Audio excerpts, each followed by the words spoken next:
Hello दोस्तों, जैसा कि आपको पता है कि आपका 12th का एग्ज़ाम चल रहा है, ठीक है।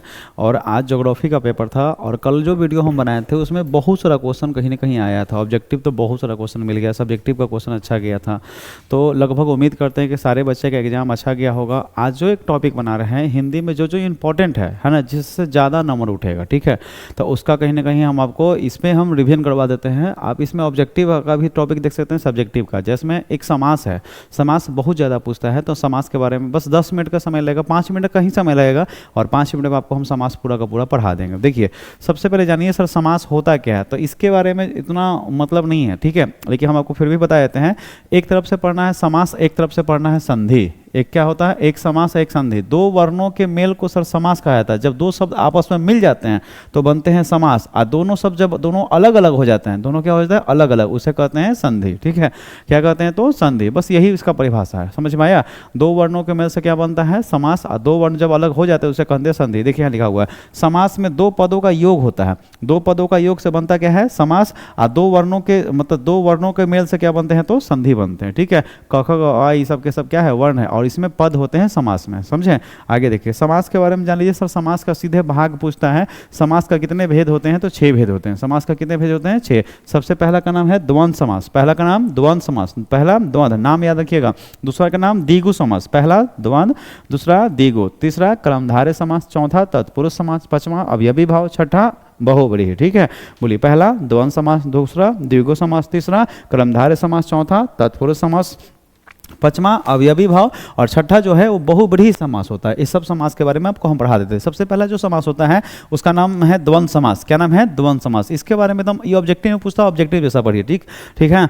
जिस समास को विग्रह करने पर, तोड़ने पर, बीच में जो है ना अथवा, या, और, है ना, ये सब कहीं ना कहीं शब्द का प्रयोग किया जाता है, तो उसे कौन सा समास कहते हैं, द्वंद्व समास। इसकी पहचान और है, इसमें दो, अच्छा बताए, समास में दो पद होते हैं। तो जिस समास का दोनों पद प्रधान होता है उसे हम द्वंद्व समास कहते हैं। क्या कहते हैं, द्वंद्व समास। जिस समास का दोनों ही पद प्रधान होता है उसे हम कहते हैं द्वंद्व समास, ठीक है। जैसे माता पिता, तो माता भी इंपॉर्टेंट है तो पिता भी। भाई बहन, भाई भी इंपॉर्टेंट है तो बहन भी, ठीक है। नमक मिर्च, ठीक है। घी शक्कर, नाम सुने हैं। तो इस वैसा समास जिसमें दोनों का दोनों ही पद प्रधान होगा। दाल रोटी, नाम सुने हैं, ठीक है ना। तो ये सब जो समास होते हैं, है ना, तो बताइए, गुण हो गया, दोष हो गया, जो उल्टा शब्द होता है दिन रात, ये दोनों इंपॉर्टेंट है ना। तो ये जो समास होते हैं जिनका दोनों पद ही प्रधान होता है, एक दूसरे के बिना रह नहीं सकता है। और दूसरा क्या कि अगर इसको संधि विच्छेद किया जाए तो बीच में और तथा अथवा या का चिन्ह आता है, समझे। जैसे में देखिए माता पिता, तो इसको हम तोड़ेंगे तो माता और पिता लिख सकते हैं। राम लक्ष्मण, राम और लक्ष्मण, जितना इंपॉर्टेंट राम का उतना ही लक्ष्मण का।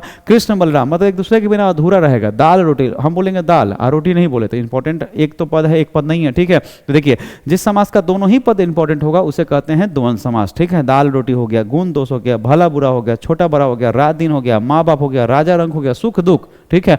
इस जो समास है उससे हम कहते हैं द्वंद्व समास। तो उम्मीद करते हैं ये समास आपसे छूटना नहीं चाहिए, ठीक है। वेद पुराण कौन सा समास है, बताइए। वेद पुराण जो है वो द्वंद्व समास है, ठीक है। घर द्वार क्या है, द्वंद्व समास है, समझे ना। राधा कृष्ण क्या है, बताइए, द्वंद्व समास है। ज़्यादातर लोग जो बोली चाल लोग बोलते हैं वर्ड को, तो वो हमेशा द्वंद्व समास ही होता है। देखिए, दूसरा समास का नाम है क्या, द्विगु समास। क्या नाम है, द्विगु समास। समझिएगा, जिस समास का पहला पद संख्या होगा, पहला पद ही संख्या, बस देखिएगा तो आपको आंसर याद है। जैसे चौराहा, तो चौ मतलब 4 हो गया, ठीक है। त्रिमुहानी मतलब 3, तीन पहिया मतलब 3, आगे का अंक जो होगा वो संख्या होगा, बस उसी पे आंसर करिए। इसका नाम क्या है, द्विगु समास। जिस समास का पहला पद संख्या, वो कौन सा समास, द्विगु। जिस समास का दोनों पद प्रधान, उसे क्या कहते हैं, द्वंद्व समास। उम्मीद करते हैं समझ में आ गया होगा, ठीक है। जैसे पंचवटी, 5 पैरों का समूह, उसे पंचवटी कहते हैं। बताइए, त्रिलोक 3 लोक, है ना। और पता है, देखिए चौराहा, देखिए 4 रास्ता होता है, ठीक है। चतुर्वर्ष है, अष्टाध्यायी है, पंचतत्व है, 9 ग्रह है, 9 ग्रहों का समूह, ठीक है। तो देखिए इसमें जो भी है इस सब का पहला पद संख्या है। जैसे सप्तऋषि 7 ऋषि, चौमासा 4 मास, ठीक है। त्रिवेणी 3 नदियों का श्रेणी, है ना। दुअन्नी 2 अनी, अठन्नी, है ना, लिखा हुआ ना अठन्नी, तो 8 आना, चवन्नी 4 आना, 9 ग्रह मतलब 9 ग्रह, पंचतत्व मतलब 5 तत्व, ठीक है। तो जिस समास का पहला पद कोई मतलब संख्या हो, है ना, संख्यावाचक विशेषण के बारे में बताए, उसे कौन सा समास कहते हैं, द्विगु समास। उम्मीद करते हैं ये दोनों समास समझ में आ गया। बोलिए, समास का कितने भेद, तो 6। कितने भेद हैं, तो 6।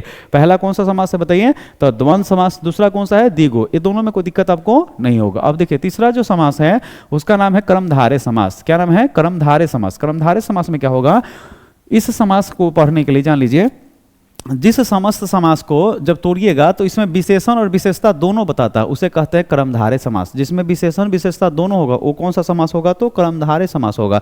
ठीक है, जैसे देखिए यहाँ पर लिखा हुआ क्या है, चंद्रमुखी, मुख तो है, तो मुख का मतलब सर चेहरा, एक विशेषता बता है, और वो भी मुख जो है वह चंद्रमा के समान है, तो उसकी और विशेषता हो गया। ठीक है, चंद्रमा देखिए फेस का कुछ अपना विशेषता, और उसमें भी जानते हैं फेस जो है वह चंद्रमा के समान है, तो उसे कहा गया चंद्रमुखी। तो चंद्रमुखी कौन सा समास है, कर्मधारय, जिसमें विशेषण और विशेषता दोनों आता है। जैसे टोपी, तो टोपी एक विशेषता है ना, कि सर टोपी को क्या कर देंगे तो पहनेंगे, उसमें भी बोले काली टोपी है ना, सफेद टोपी, तो जो नाम आया बाबू तो विशेषण का विशेषता बताया था। इसमें समझिए जिसमें विशेषण विशेष दोनों होता है सर उसे हम कहते हैं कर्मधारय समास। उम्मीद करते हैं समझ में आ गया होगा, कौन सा समास कहेंगे, कर्मधारय समास। ठीक है, आगे देखिए, जैसे मान लीजिए सर अगर हम बोलेंगे मिर्च, तो मिर्च का एक विशेषता है। ठीक है, तो मिर्च का विशेषता है, समझ गए, और मिर्च में भी कहेंगे काली मिर्च है ना।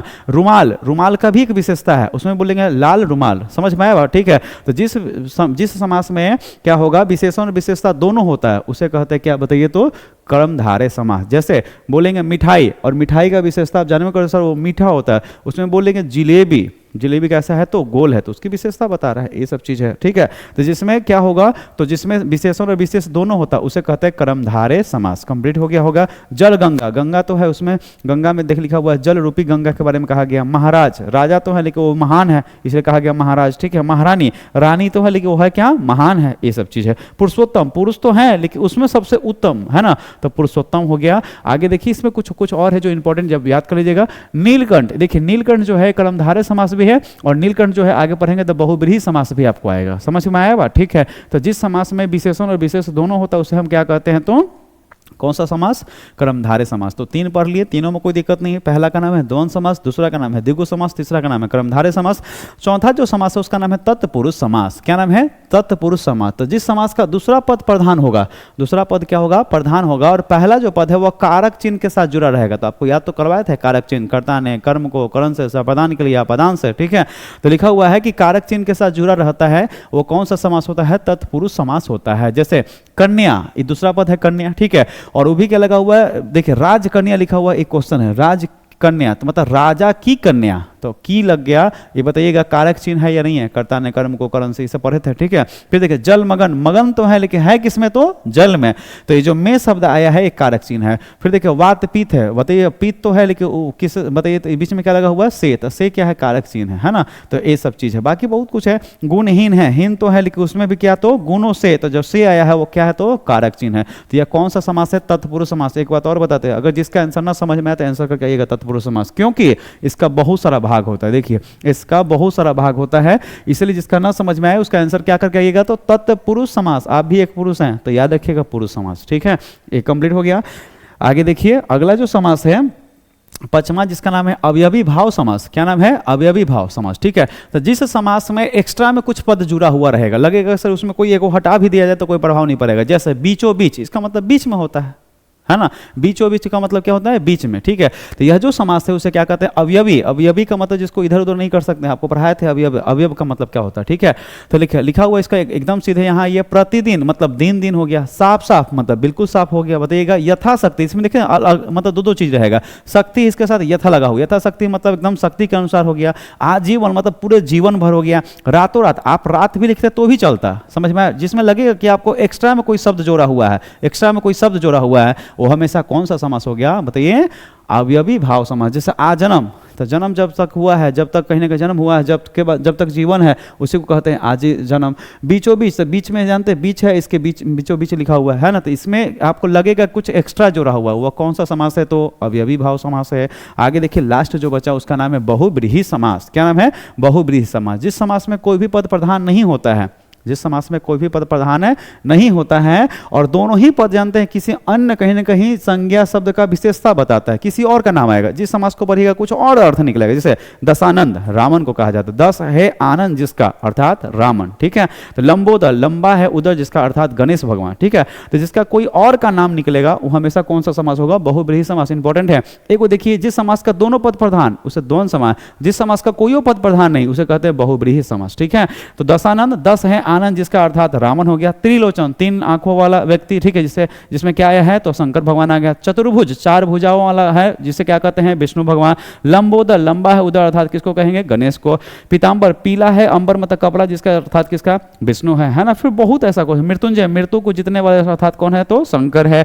नीलकंठ है, नीला है कंठ, जिसका अर्थात क्या है शिव है। गजानन, गज जैसा आनंद है, जिसका अर्थात क्या है गणेश है। तो याद रखिएगा जिस समास का कोई और अर्थ किसी और का भी नाम निकलता है तो उसे हम कौन सा समास कहते हैं बताइए, बहुव्रीहि समास कहते हैं। जैसे जलज, जल में जन्म लेने वाला को अर्थात कमल कहते हैं।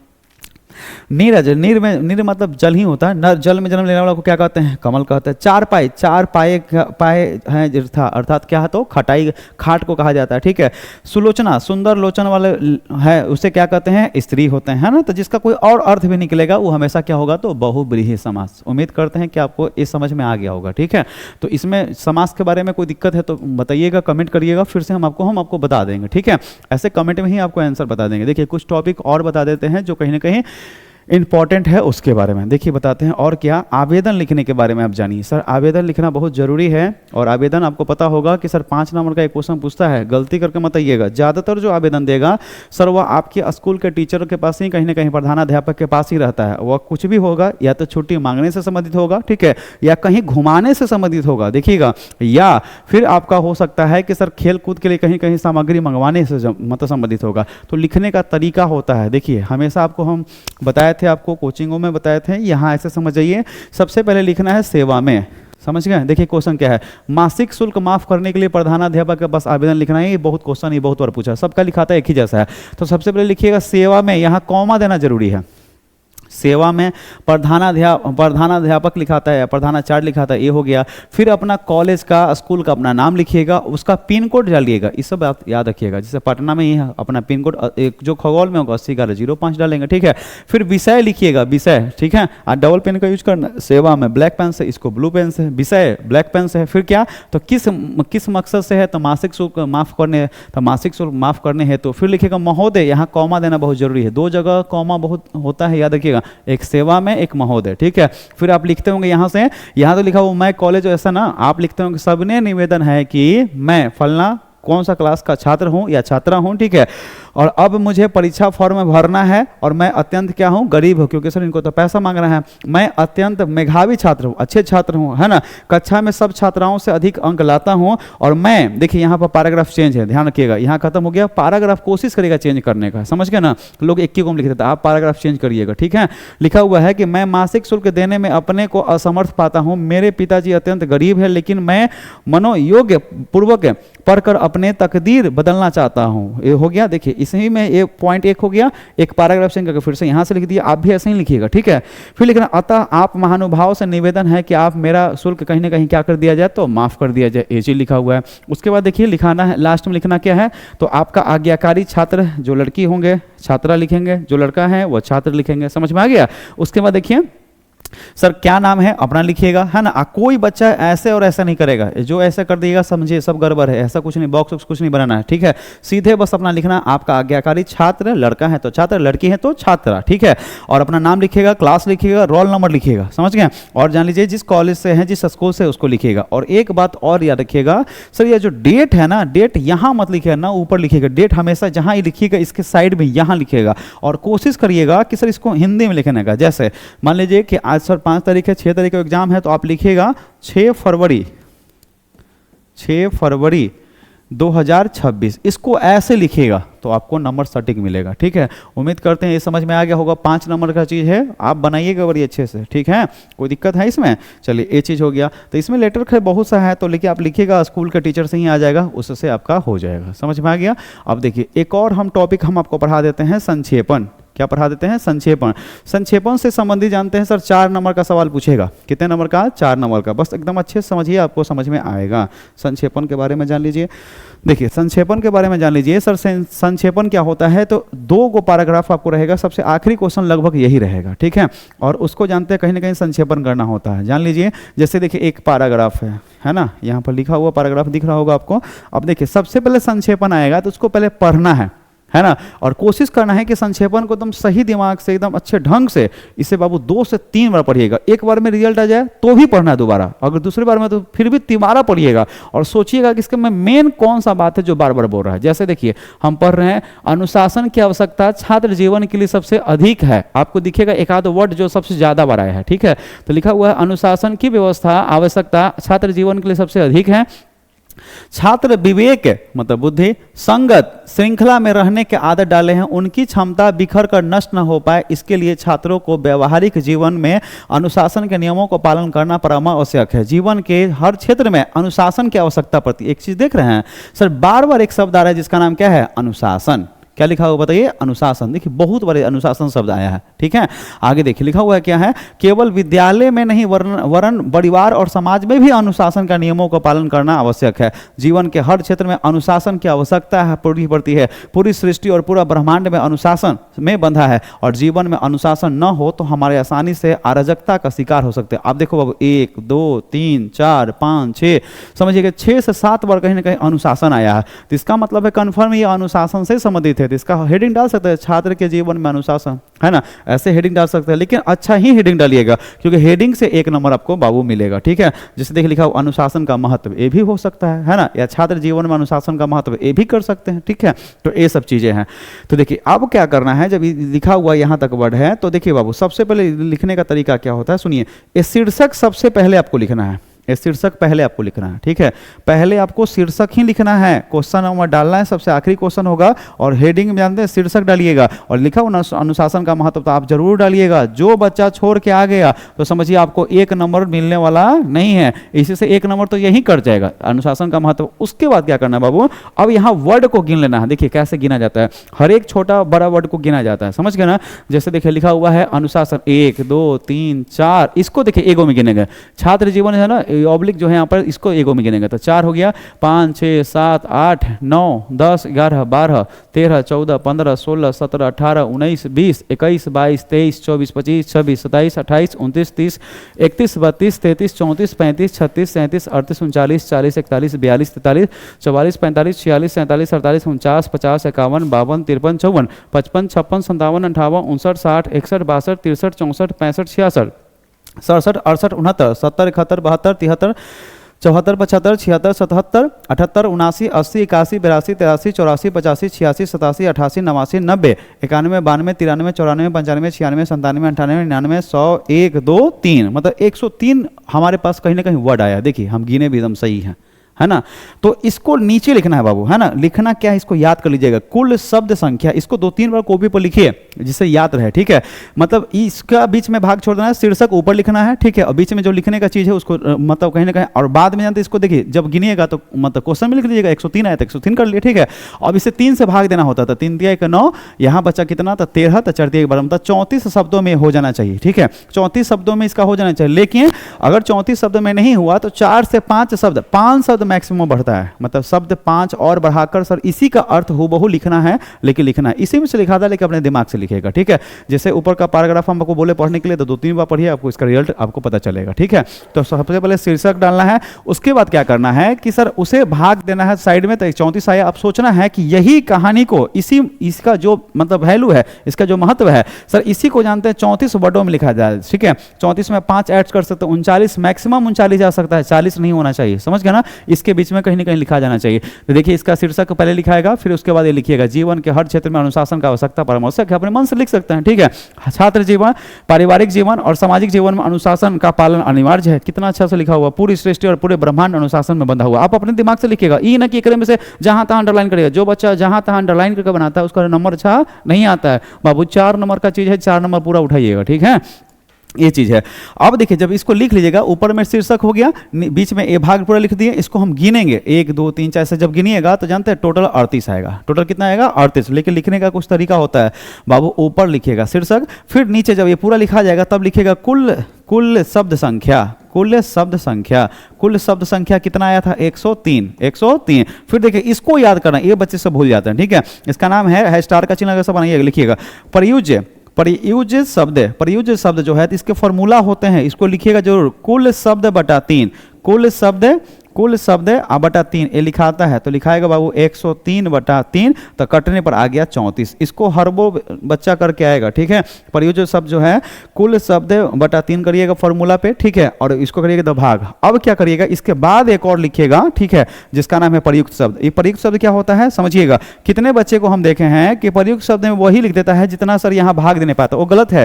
प्रयुक्त शब्द का मतलब होता है आप कितने वर्डों में जानते हैं इसका आंसर कर दिए। और कितना बच्चा का तो कॉपी ऐसा होता है कि पूरा का पूरा हूबहू छाप देता है, तो नंबर देगा नहीं। संक्षेपण करना, शॉर्ट करना है, समझ रहे बात ना, ठीक है, तो शॉर्ट करना सीखिए। तो ये हो गया प्रयुक्त शब्द। प्रयुक्त मतलब इसको गिनिए कितने में हो गया, जैसे मान 38 में होते हैं, यहाँ पर हम कितना लिख दिए 38। उम्मीद करते हैं ये आपको सारांश समझ में आ गया। 4 नंबर का चीज है ना, ये चीज है। तो लेटर भी आपको सिखा दिए, समास भी आपको सिखा दिए और सारांश भी सिखा दिए। एकदम जितने भी टॉपिक पढ़ाए सब इंपॉर्टेंट है ना। एक नया वीडियो एक और डालेंगे जिसमें 2-3 टॉपिक और इंपॉर्टेंट है ना, वो भी वीडियो कुछ देर में रिकॉर्ड करके हम आपको डाल देंगे। और बाकी आप बताइएगा ये वीडियो आपको देखकर कैसा लगता है, ठीक है। बस कमेंट का इंतजार रहता है, अगर आप कमेंट करते हैं तो हमें भी अच्छा लगता है, ठीक है। तो फिर लगता है कि क्या वीडियो बना रहे हैं। बस आप कमेंट छोटा ही कमेंट करिए, जिससे कि हमें लगता है हर कमेंट को हम पढ़ते हैं, ठीक है। तो आप कमेंट करिएगा तो बिल्कुल कहीं ना कहीं, और जो भी बोलिएगा उसको वीडियो सुबह बनाकर हम आपको भेज देंगे। एग्जाम से पहले हर वो चीज़ करके देख देंगे, ठीक है। लेकिन जो मेन टॉपिक हमें लगा समझिए उसको हम इस वीडियो में कर दिए। कुछ भी और टॉपिक और मेन है, ठीक है, तो उसको भी हम अगले वीडियो में कर रहे हैं। तब तक के लिए जय हिंद।